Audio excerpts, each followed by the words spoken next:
विद्यार्थी मित्र, कालच्या तासिकेला आपण सामाजिक मानवशास्त्राच्या अभ्यास पद्धतीमध्ये ऐतिहासिक अभ्यास पद्धती अभ्यासलेली आहे.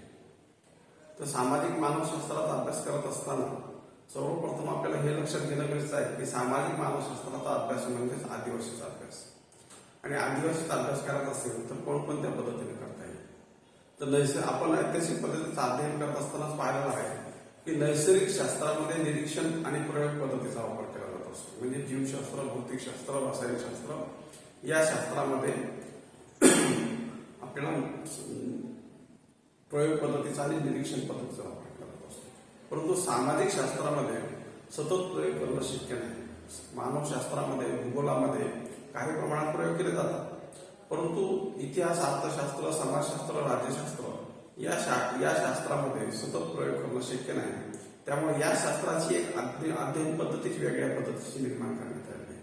मग या शास्त्राचा अभ्यास कोणत्या पद्धतीने करायचा, तर याचा अभ्यास तुलनात्मक पद्धतीने करता येतो, त्याच्यानंतर ऐतिहासिक पद्धतीने करता येतो, त्यानंतर प्रकारात्मक पद्धतीने करता येतो, त्याच्यानंतर क्षेत्रकारी अध्ययन पद्धतीने करता येतो. तर ह्या आपल्या मानवशास्त्रामधल्या ह्या प्रमुख अभ्यास पद्धती आहेत की या पद्धतीने आपल्याला सामाजिक मानवशास्त्राचा अभ्यास, आदिवासीचा अभ्यास, वेगवेगळ्या मानव समूहाचा अभ्यास आपल्याला या पद्धतीने करता येत असतो. तर याच्यामध्ये आपण ऐतिहासिक अध्ययन पद्धतीमध्ये पाहिलं की प्लेटो, अरिस्टॉटलचा उल्लेख तिथं पण आहे. त्यांनी ऐतिहासिक पद्धतीनं अध्ययन केलं.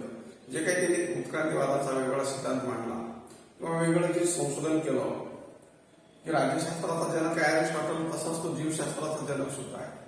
की त्यांना जी काही माहिती मांडली त्याच्यामध्ये त्यांना तुलनात्मक पद्धतीचा अभ्यास केला. प्लेटो अरिस्टॉटल एकाच कालखंडात आहे. त्याच पद्धतीनं त्या तुलनात्मक पद्धतीचा अध्ययन प्लेटो, अरिस्टॉटलनं ऐतिहासिक पद्धतीचं अध्ययन केलं, तसंच तुलनात्मक पद्धतीने सुद्धा अध्ययन केलं. किंवा मानव समाजाचं अध्ययन करत असताना आपण जे काही वेगवेगळ्या समुदाय अभ्यासत असतो, समाज अभ्यासत असतो, म्हणजे आदिवासी समुदाय, ग्रामीण समुदाय, नागरिक समुदाय, हे तिन्ही समुदायाचं अध्ययन करत असताना आपल्याला नुसतं अध्ययन करत नाही, आपण ती तुलना करत असतो. की शहरी समुदाय मोठा असतो, आपल्याला सहज लक्ष देतं. ग्रामीण समुदाय त्याच्यापेक्षा लहान असतो आणि आदिवासी समुदाय हा त्याच्यापेक्षा लहान असतो. कुठंतरी दुर्गम भागातल्या टेकडीमध्ये कुठंतरी 15-20 आदिवासीचे घर आपल्याला दिसतात. पुन्हा कुठंतरी 7-8 किलोमीटर गेल्यानंतर कुठेतरी 5-6 घरं दिसतात. कोकणामध्ये तर बऱ्याच वेळा 7-8च घरं असतात कुठंतरी झाडीमध्ये. पुन्हा कुठेतरी 3 किलोमीटर गेलं तर पुन्हा 7-8 झाडं, 3-4 घरं, 25-30 घरं, म्हणजे 100-70-80 घरं, म्हणजे सर्वात मोठी आदिवासीची वस्ती असं समजायला हरकत नाही. ह्या सगळ्या वस्त्या असतात की आदिवासी आणि ग्रामीण जीवनाची तुलना करता येते, आदिवासी आणि नागरिक जीवनाची तुलना करता येत असते. म्हणजे अशा पद्धतीनं मानवशास्त्रामध्ये तुलनात्मक पद्धतीचं अध्ययन कोणी केलं, अशा पद्धतीचं मी तुम्हाला ऑब्जेक्टिव्ह सिलेबसमध्ये विचारलं आहे की तुलनात्मक पद्धतीचं अध्ययन मानवशास्त्रामध्ये कोणी केलं. त्याच्यामध्ये Edward Taylor, Radcliffe brown, house असे पर्याय दिलेत आणि त्याचं उत्तर आहे शेवटला एकूण सर्व. तर काय उत्तर आहे त्याचं? तुलनात्मक पद्धतीचं अध्ययन कोणी केलं तर टायलर, दुसरा रॅडक्लिफ ब्राउन, तिसरा हाऊस आणि चौथं एकूण सर्व. याचं उत्तर आहे एकूण सर्व. म्हणजे या तिघांनी अभ्यास केलाय.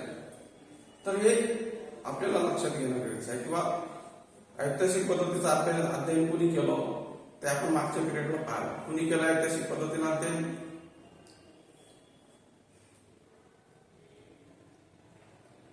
म्हणजे मॉर्गन नावाच्या समाजशास्त्रज्ञानं केलं. त्याच्यानंतर भारतीय समाजशास्त्रज्ञ S.C. दुबेनं केलं.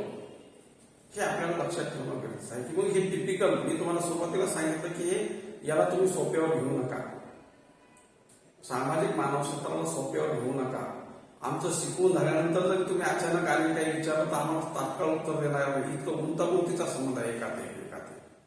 त्याच्यामुळं ऐतिहासिक म्हणजे काय, कुणी कुणी अभ्यास केला, ऐतिहासिक पद्धतीच्या मर्यादा काय सांगितल्या, हे आपल्याला लक्षात घ्यावं लागणार आहे. की ऐतिहासिक पद्धतीमध्ये काल्पनिक त्याला महत्व दिलं जाईल. पुन्हा ऐतिहासिक पद्धतीच्या मर्यादा म्हणजे काय की काल्पनिक त्याची तुलना नाही केली, पडताळणी नाही करता येत. शिवाजी महाराजांचा इतिहास हा 400 वर्षापूर्वीचा इतिहास आहे आणि हा इतिहासाचा आज मला जर पडताळणी करायचा असेल तर मला फक्त किल्ले दिसतात पुणे साईडला. पण तिथं शपथविधी झाला वगैरे फोटोच्या आधारे कळतो, परंतु पूर्णपणे पडताळणी करता येत नाही. आणि तसंच त्या काळातल्या माणसानं जी काही कल्पना केल्या वेगवेगळ्या पद्धतीनं की भारतीय लोक कसे होते, चीनच्या प्रवाशांनी लिहून ठेवलं की भारतीय लोक हे आळशी होते. एक जणांना लिहून दिलं भारतीय लोक हे आळशी होते, दुसऱ्याने दिलं भारतीय लोक हे जांभळ्या देतात. सारखे उठलं सुटलं तोंड सुरूच आहे, जांभळ्या द्यायला सुरू आहे. म्हणजे एक तर झोपतात, नाही तर झोपेतून उठलं की जांभळ्या देतात. दोनच क्रिया यांच्या सुरू आहेत असं त्याचं म्हणणं आहे. तर हे त्याचं म्हणणं आहे, ते बरोबर आहे का नाही हे ठरवावं लागेल. तर त्याच्यामुळे त्याचं म्हणणं आहे तर त्यानं त्याचं वर्णन करून ठेवलं आहे, ते शास्त्रीय नाही, हे आपल्याला इथं लक्षात घ्यायचं आहे. तर या पद्धतीनं प्लेटो अरिस्टॉटलनं इसवी सन पूर्व 2500 वर्षापूर्वी या पद्धतीचं अध्ययन केलं. 20व्या शतकामध्ये टायलर, ब्राऊन, हाऊस यांनी या पद्धतीचं अध्ययन केलं. आता या तुलनात्मक पद्धतीनं अध्ययन करत असताना तुलना म्हणजे नेमकी कशाची असते? आपल्या गावात सुद्धा आपण एखादा माणूस जास्त पुढं करतो, तर शेवटी पुढं असतो किंवा लोक त्याला पुढं करतात, याच्यामध्ये दुसरं तिसरं काही नसून त्याचा आर्थिक दर्जा असतो. आणि मग आर्थिक दर्जा म्हणजे काय की तुलना करत असताना आर्थिक दर्जा लक्षात घेतला जात असतो की ग्रामीण विद्यार्थी आणि शहरी विद्यार्थी यांची तुलना करत असताना त्यांचं पॉकेट मनी लक्षात घेतलं जात असतं. की ग्रामीण विद्यार्थ्याला पास करायला पैसे नाहीत, ग्रामीण विद्यार्थ्याला नाश्ता पाण्याला पैसे नाहीत, ग्रामीण विद्यार्थ्याला अतिरिक्त खर्च करायला पैसे नाहीत. परंतु शहरी विद्यार्थ्याला 10 जणांना हॉटेलवर जेवायला घेऊन जाणं खर्चिक वाटत नाही. त्याचं पॉकेट मनी अलग आहे, त्याचा दररोजचा खर्च वेगळा आहे. म्हणजे या पद्धतीनं तुलनात्मक अध्ययन करत असताना आर्थिक जीवनाचा अभ्यास केला जातो की ग्रामीण जीवन आणि शहरी जीवन, आदिवासी जीवन आणि नागरी जीवन, आदिवासी जीवन आणि ग्रामीण जीवन या दोन समुदायाची तुलना करता येत असते किंवा या दोन समाजाची तुलना करता येत असते. आणि तुलना करून, पडताळणी करून, चिकित्सा करून, प्रयोग करून, निरीक्षण करून, त्याचा व्यवस्थित मांडणी करून त्याच्यानंतर जे तथ्य समोर येत असतं ते तथ्य म्हणजे संशोधन आहे. म्हणजे दोन समाजाची तुलना केली जाते, काही प्रश्न तयार केले जाते, त्याच्या आधारे माहिती विचारली जाते आणि त्या माहितीचं पुन्हा वर्गीकरण, पडताळणी, परीक्षण, तथ्य संकलन केलं जातं आणि त्याच्यातून जी माहिती येत असते ती माहिती म्हणजे संशोधन असतं. आणि ती माहिती म्हणजे परिपूर्ण नसते, ती माहिती सुद्धा नंतरच्या काळामध्ये पडताळणी होत असते. की मी सांगितलं की शहरीकरण हे वेगानं होत आहे, जलद गतीनं होत आहे, परंतु माझ्यानंतर जर 10 वर्षांनी कोणी अभ्यास केला तर तो असं म्हणणार आहे की शहरीकरण हे अति जलद गतीने होत आहे. कारण मी अभ्यास केला तेव्हा दररोज 70 लोक गाव सोडून जात होते, परंतु माझ्यानंतर ज्यांना अभ्यास केला त्याच्या लक्षात आलं की दररोज 140 लोक गाव सोडून जात आहे. म्हणजे तो जर माझा शब्द नाही वापरणार शहरीकरण जलद गतीने होत आहे असं नाही म्हणणार, तो असं म्हणणार आहे की शहरीकरण हे अति जलद गतीने होत आहे. कारण का माझ्या दुप्पट होत आहे विश्लेषण, माझ्या तथ्याच्या दुप्पट होत आहे माहिती. म्हणजे या पद्धतीनं तुलना करण्याचा सर्वात महत्वाचा निकष आहे आर्थिक घटक. म्हणजे आपण जे समाजामध्ये वर्ग केलेले आहेत, श्रीमंत वर्ग, मध्यम वर्ग, कनिष्ठ वर्ग, हे श्रीमंत वर्ग, मध्यम वर्ग, कनिष्ठ वर्ग हे ठरवताना आपण काही त्यांची उंची मोजली नाही, त्यांचा आपण आर्थिक स्तर मोजलेला आहे की गावात श्रीमंत लोक किती आहेत 10%, मध्यम वर्ग किती आहे 80%, आणि गरीब वर्ग श्रीमंत वर्ग किती आहे 10%, मध्यम वर्ग किती आहे 30% आणि गरीब किती आहेत 60%. म्हणजे या पद्धतीनं कोणत्याही समाजाच्या दोन समाजाची तुलना आर्थिक घटकाच्या आधारे केली जात असते आणि तुलनात्मक अध्ययन करत असताना आर्थिक घटक हा निकष महत्वाचा असतो. तर या पद्धतीनं मानवशास्त्राचं अध्ययन करत असताना, आदिवासीचं अध्ययन करत असताना, वेगवेगळ्या मानवी समूहाचं अध्ययन करत असताना, त्यांच्या जनजीवनाचं अध्ययन करत असताना तुलनात्मक पद्धतीचं अध्ययन केलं जात असतं. जसं तुम्हाला मी सांगितलं की ऐतिहासिक पद्धतीला काही मर्यादा आहे. इतिहासातल्या 600 वर्षापूर्वी होऊन गेलेल्या मुस्लिम राजवटीचं विश्लेषण, त्याची तुलना त्याची आता चिकित्सा करता येत नाही. पुस्तकात लिहून ठेवलं ते वाचावं लागतं, त्याची चिकित्सा काही प्रमाणात करता येते किंवा परिपूर्णपणे करता येत नाही. तसंच इतिहासात लिहिलेलं विश्लेषण हे काल्पनिक असतं असं आपल्याला लक्षात येईल. तसंच आपल्याला या तुलनात्मक अध्ययन पद्धतीला पण काही मर्यादा आहे की कोणतंही संशोधन करत असताना, आदिवासी समुदायाचा अभ्यास करत असताना असताना, ग्रामीण समुदायाचं अध्ययन करत असताना, दोन समुदायाची तुलना करत असताना काहीतरी गृहीत धरावं लागत असतं.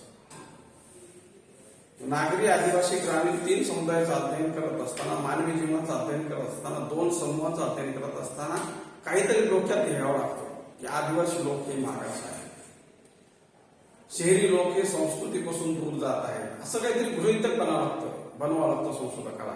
आणि त्या गृहीतकाची त्याला पडताळणी करावी लागत असते.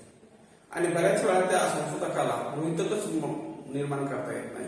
आणि जर गृहीतक चुकलं तर त्याचं संशोधन चुकण्याची शक्यता असते. गृहीतक म्हणजे नेमकं काय हे आपल्याला लक्षात घेणं गरजेचं आहे. तुम्हाला बेसिक संशोधन पद्धतीचे जी कन्सेप्ट आहे, वस्तुनिष्ठता म्हणजे काय, गृहीतक म्हणजे काय, आराखडा म्हणजे काय, व्यष्टी अध्ययन पद्धती म्हणजे काय, हे लक्षात घेणं गरजेचं आहे. गृहीतक म्हणजे उपकल्पना. तुम्ही एखादं विश्लेषण, एखाद्या गोष्टीचं अध्ययन करत असताना तुमच्या डोक्यामध्ये काहीतरी गृहीत धरलं पाहिजे की ग्रामीण लोकांचा अभ्यास करायचा आहे, शेतकऱ्यांचा अभ्यास करायचा आहे, तर ग्रामीण शेतकऱ्याची अर्थव्यवस्था ही मागासलेली आहे, किंवा ग्रामीण शेतकरी हे किंवा खेडे हे स्वातंत्र्यानंतर आजही बदलले नाहीत, हे गृहीत धरले. मग काय बदलले नाहीत तर त्यांचा आर्थिक स्तर उंचावलेला नाही. खेडे जैसे जे आहेत त्यांच्या सामाजिक, आर्थिक, राजकीय क्षेत्रामध्ये बदल झाला नाही. असं काहीतरी गृहीतकाची निर्मिती करावी लागत असते. आणि गृहीतकाची निर्मिती करण्यामध्ये संशोधक अपयशी होतो तुलनात्मक पद्धतीमध्ये, ही त्याची मर्यादा आहे. दुसरा आहे की तुलनात्मक पद्धतीमध्ये अध्ययन करत असताना आपण आदिवासी आणि ग्रामीणची तुलना केली, किंवा ग्रामीण आणि नागरी लोकांची तुलना केली, किंवा ह्या तिन्ही समुदायाचे ग्राफ तयार केले. जसं 11वीला आपल्याला आदिवासी आणि ग्रामीणचं तुलनात्मक अध्ययन आहे की आदिवासी कशाला म्हणायचं, ग्रामीण कशाला म्हणायचं, आदिवासीची वैशिष्ट्ये, ग्रामीणची वैशिष्ट्ये, आदिवासीची जीवन पद्धती, ग्रामीणची जीवन पद्धती, आदिवासीचा स्त्रियांचा दर्जा, ग्रामीणचा स्त्रियांचा दर्जा, अशी आपण तुलना करत गेलो आहोत. पण तुलनात्मक अध्ययन करत असताना तुलनात्मक अध्ययन पूर्णत्वाला जातं, ते अध्ययन पूर्ण होतं सुद्धा, परंतु अध्ययन करत असताना दोन समाजाचं अध्ययन होतं, दोन समाजाचं सर्वांगीण अध्ययन होत नाही. काही घटकाचा अभ्यास होतो की एखाद्या घटकाला समजून घ्यायचं असेल तर त्याचंच व्यष्टी अध्ययन पूर्ण अध्ययन करावं लागत असतं. आणि तुलनात्मक पद्धतीमध्ये नुसत्या दोन समुदायाची तुलना केली म्हणजे अध्ययन झालं असं म्हणता येतं, परंतु ते अध्ययन सर्वांगीण असं म्हणता येत नाही, ते सर्वव्यापक असं म्हणता येत नाही, ते परिपूर्ण अध्ययन असं म्हणता येत नाही. अशा पद्धतीची या शास्त्राची ही एक मर्यादा आहे. तर ऐतिहासिक पद्धती कोणी निर्माण केली, त्याचा विकास कोणी केला, ऐतिहासिक पद्धतीनं अध्ययन कोणी केलं, त्याच्या मर्यादा काय आहे. तसंच तुलनात्मक पद्धती प्लेटॉनं वापरली, टायलरनं, हॉबॉसनं वापरली, फ्रँकलिन ब्राऊननं वापरली. आर्थिक जीवनाचा अभ्यास तुलनात्मक पद्धतीने केला जातो. त्याचबरोबर या शास्त्रामध्ये गृहीतकाची निर्मिती करताना अडचणी येतात. तसेच सर्वांगीण दोन समाजाचा अध्ययन करत असताना अभ्यास तर होतो, पण सर्वांगीण अभ्यास होत नाही. पुस्तकात जर एसे टाईप असलं तरी लिहिताना तुम्ही असं मोठे सूत्र लिहिलं तर तुम्हाला त्या 4 पैकी 4 मार्क पडण्याची शक्यता असते, किंवा 16 मार्काला आला तर एक सेपरेट तुलनात्मक पद्धती येणार नाही. तर सामाजिक मानवशास्त्राच्या अध्ययनाच्या पद्धती स्पष्ट करा. असं एक तर तुम्हाला सगळ्याच पद्धती घ्याव्या लागतील. ऐतिहासिक पद्धती, तुलनात्मक पद्धती, प्रकारात्मक पद्धती आणि क्षेत्रकार्य अध्ययन पद्धती, या 4 अध्ययन पद्धती घ्याव्या लागतील डिटेलमध्ये. या पद्धतीने आपण आजच्या तासिकेला सामाजिक मानवशास्त्राच्या अध्ययन पद्धती या पद्धतीने पाहिलेली आहे. हा व्हिडिओ आवडला तर लाईक करा, शेअर करा. धन्यवाद.